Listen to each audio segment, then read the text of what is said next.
This is everything you need to know about the Sinn U50.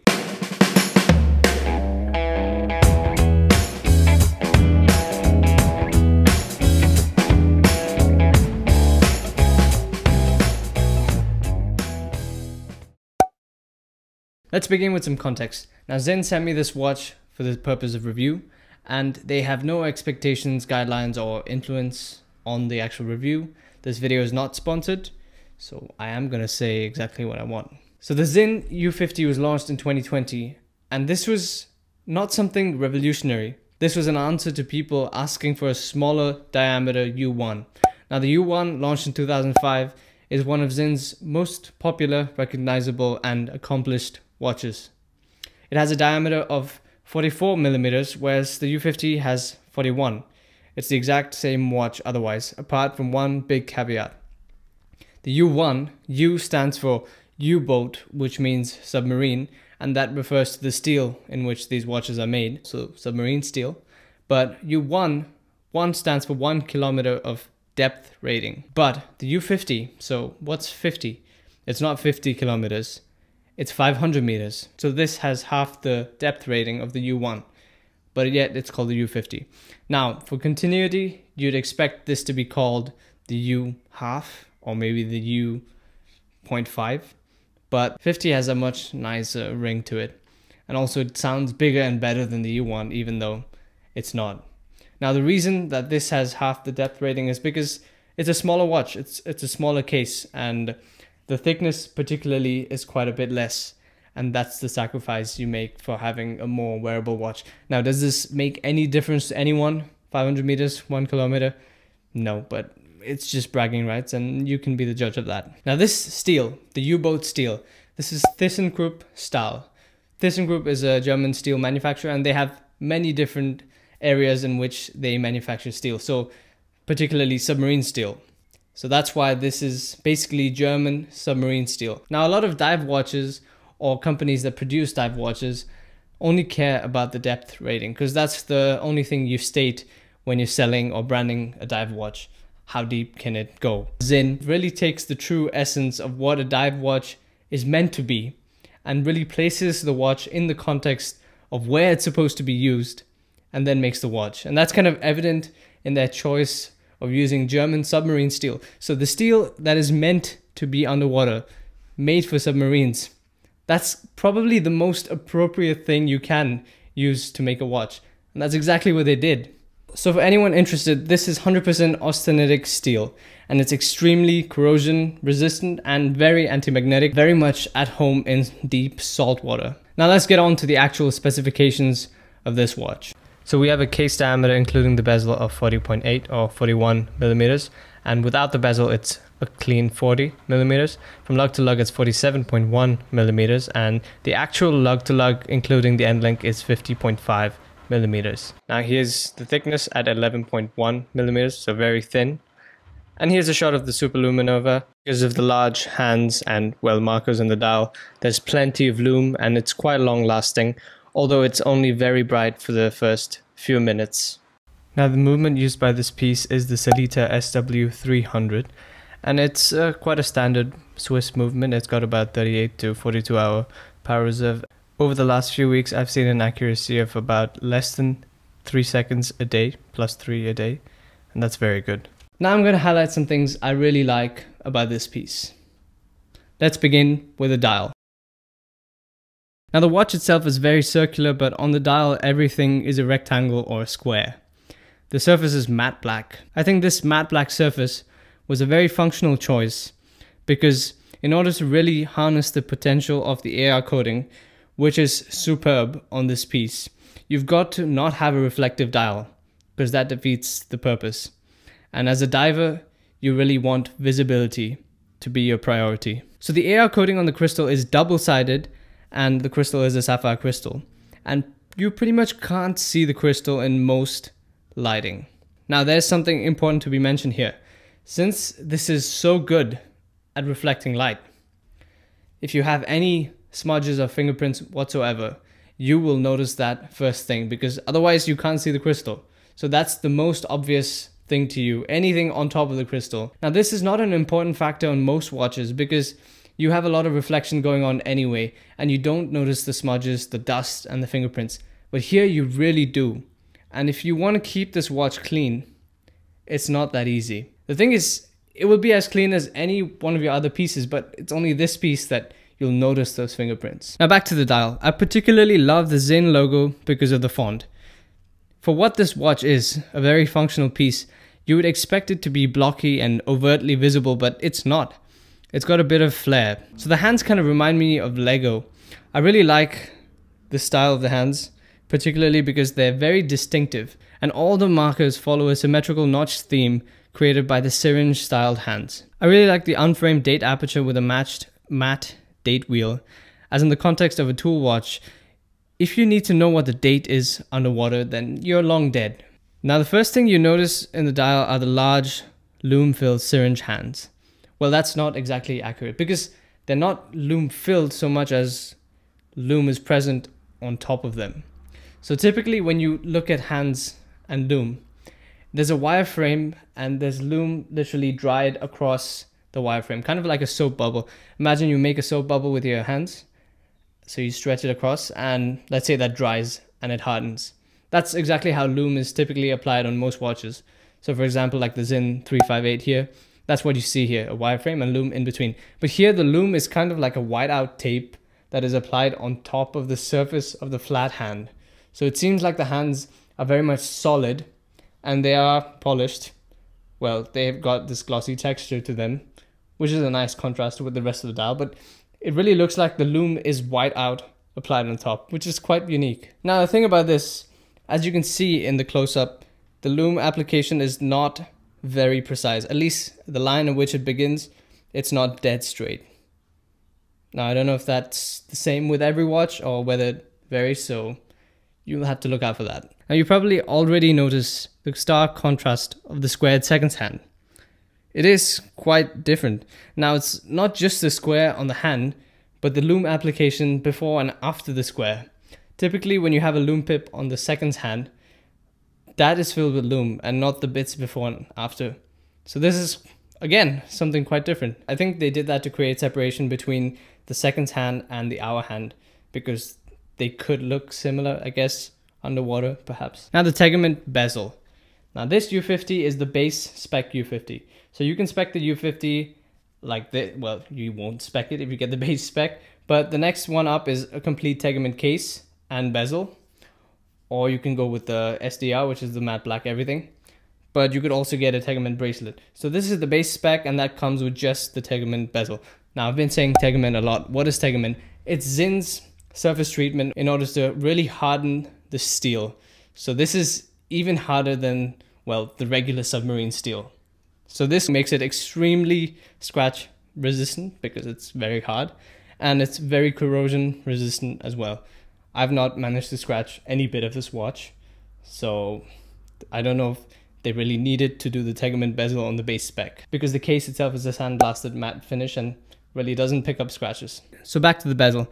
I really like the trapezoid lume marker at the top because it's large and has a lot of lume across it. The bezel itself is 60 click and of course unidirectional because you don't want to run out of oxygen underwater. Not like you'd ever use this because we have dive computers, but still, you got to stick to the story. The action is very stiff and firm. It's kind of impossible to accidentally change the position of the bezel because it really takes a lot of torque to turn it. As you can see, the watch would really twist about on your wrist before the bezel turns. Now, there is a bit of play, but that's after you've applied a lot of force and really begun movement of the bezel. I believe this is engineered in order to clear salt or sand deposits, which you'd accumulate if you actually use this for diving. But it doesn't really matter because you can't feel the play otherwise. On the underside of the watch, we have a mostly flat and stepless case back. Now this is important because it helps the watch, which is 11 millimeters thick. The gentle curve on the case back is much desired. So how does it wear? Now this piece is not flamboyant. I think the running theme with this watch and, well, a lot of Sinn watches is functionality. So function before form. But the thing is, it really does look nice and it has identifying features like those broad syringe style hands and the blocky contrast to the brown case. So it is quite unique. Now on the wrist, I've got a 7.3 inch wrist, which is 18.5 centimeters. And this is a 41mm case diameter, but it wears smaller than you'd expect on the silicone band. So that's a crucial thing. If you wear it on the metal bracelet, then it wears true to size. But on the silicone band, which I much prefer to the bracelet, it wears a bit smaller, wears about like a 39mm watch. Now onto the band then. It's got the right thickness, it is supple and it's pliable, but at the same time it's really quite sturdy. And what's particularly important to me about this band is the deployant clasp. Now this is much better than the one on the H-Link bracelet, at least in my opinion, because it has the double press release, which is so smooth. And the action of this, just listen to that. Listen to how satisfying that is. It's just so crystal clear and precise. But the clasp on the H-Link bracelet is a double fold over safety friction clasp. So it's not that pleasant to use. It doesn't have a push button release, so you kind of really have to pull it. It's a friction release.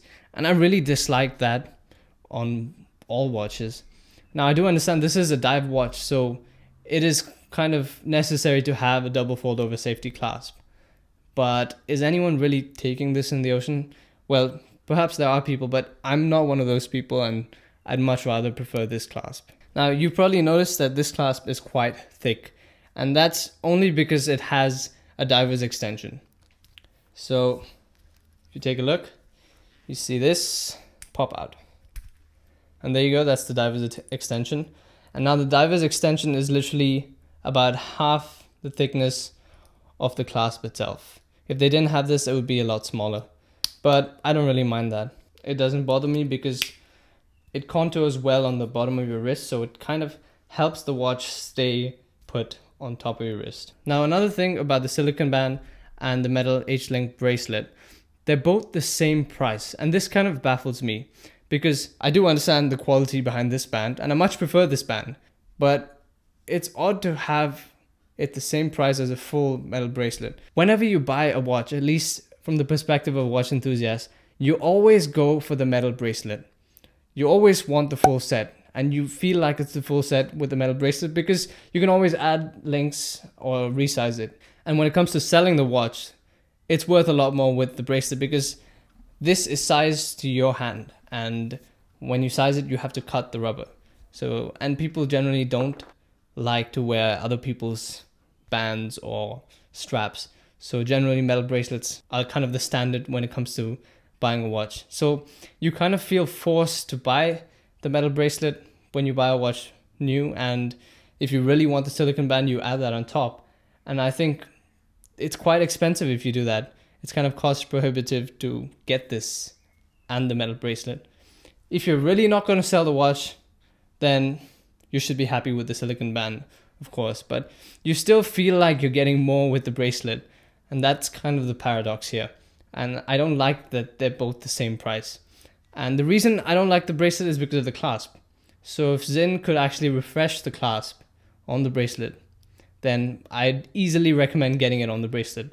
Now, onto the metal bracelet.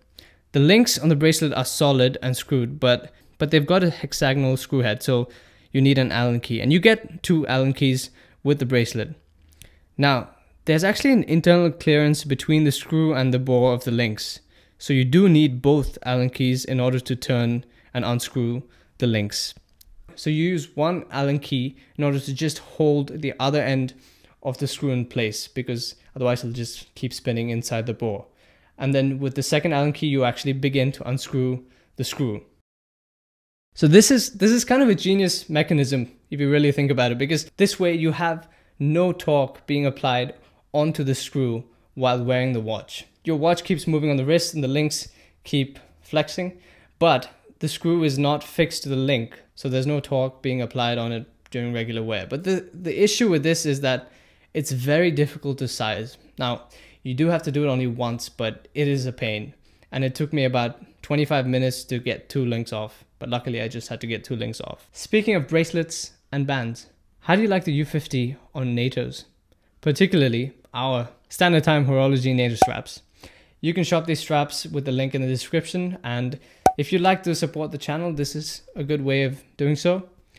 And all our NATO straps are 20 millimeters, like the lug width of the U50. So do check them out at the link below. I genuinely think this watch looks fantastic on NATOs. Not just NATOs, it just lends itself to be so versatile to be worn on any aftermarket strap. Now that's because of the lugs. I really love the lugs. The lugs don't stick out from the case all that much. So this is an important thing for me. I don't know if you really care about this because many people seem to not be bothered by this, but the gap between the spring bar and the case is very important to me. Now, when I wear an aftermarket strap, I really dislike it when I can see my hand through it. I hate if there's a gap. And because of the short lugs, this one doesn't really have any gaps. And that's fantastic. Now on to the big question. So if you've taken a look at the U1 and then the U50, and most probably the U50 fits your wrist better than the U1, and then you look at the pricing and you see that the U50 is marginally more expensive than the U1. Now the U1 has twice the depth rating of the U50, yet the U50 costs more. Why is that? And that's exactly what I wondered. So I asked Sinn. Now normally you can't ask a brand about their decisions behind how or why they priced their product in a certain way, but I still asked them and they actually gave me a straightforward response. So here's what they said.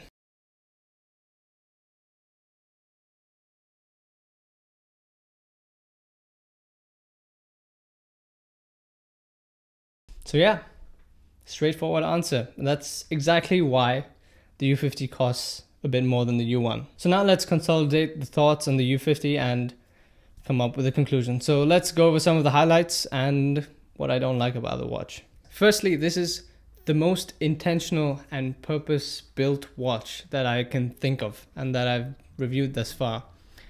The details really matter to Sinn, and that really matters to the watch enthusiast, because this is a brand that really cares and puts the watch enthusiast first and really thinks through all the steps that are even sometimes unnecessary, but it helps to create something quite unique, and I really appreciate that. I mentioned in the beginning of the video, submarine steel. Why? Because this is made to be underwater, so you use what's made for that. Now the second highlight is the thickness, or the complete lack thereof.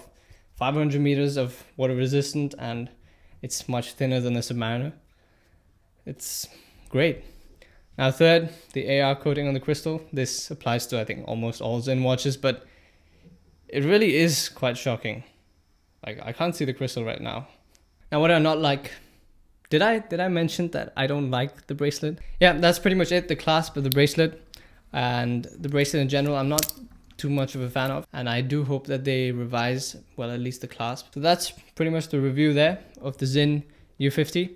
This video took a long time to make, a lot of effort. Hopefully you liked it. Let me know what you thought of the video. What are the things you liked? What are the things I didn't cover that maybe you want to know more about?